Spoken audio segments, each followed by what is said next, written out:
कि तोहर हिरनी लेखा चाल हिरनी लेखा बीनता मिठास रिकॉर्डिंग स्टूडियो सिकटा बाजार। कि तोहर हिरनी लेखा चाल हिरनी लेखा बीनता।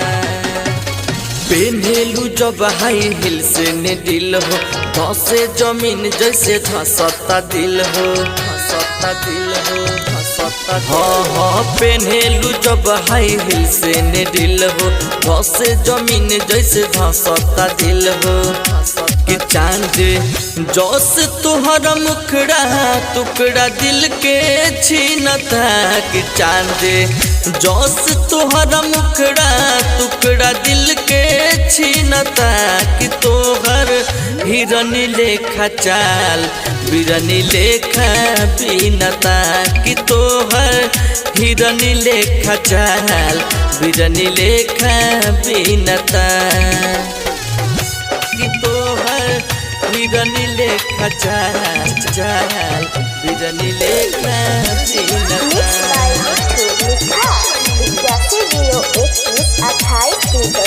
कि तोहर हिरनी लेखा चाल बिरनी लेखा बीनता। देसी डिजाइन वाला सूट सलवार हो देखिए के दिल और मन करता मार हो करता मार हो। हाँ देसी डिजाइन वाला सूट सलवार हो देखिए के दिल और मन करता मार हो। सुगी जाने कितना दिन से दिल तोहके चिन्हता।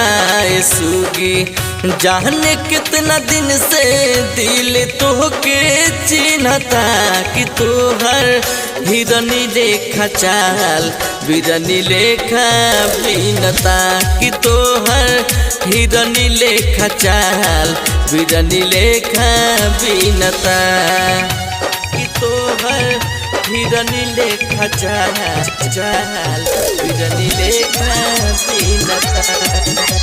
मिठास रिकॉर्डिंग स्टूडियो सिकटा बाजार।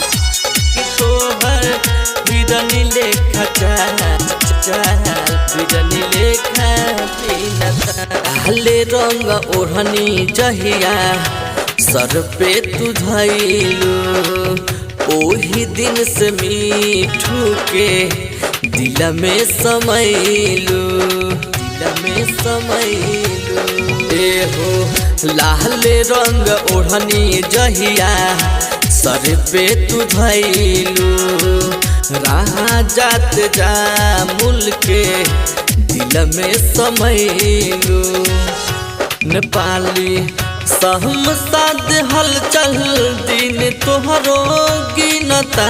नेपाली सहम साद हलचल दिन तोहरो गिनता। कि तोहर हिरनी लेखा चाल बिरनी लेखा बीनता। कि तोहर हिरनी लेखा चाल बिरनी लेखा बीनता। हाँ पेन्हेलू जब हाई हिल से ने दिल हो धसे जमीन जैसे धसता दिल हो। कि चांद जोश तुहरा मुखड़ा टुकड़ा दिल के छीनता। कि चांद जोश तुहरा मुखड़ा टुकड़ा दिल के छीनता। कि तोहर हिरनी लेखा चाल बिरनी लेखा बीनता। कि तोहर हिरनी लेखा चाल बिरनी लेखा बीनता।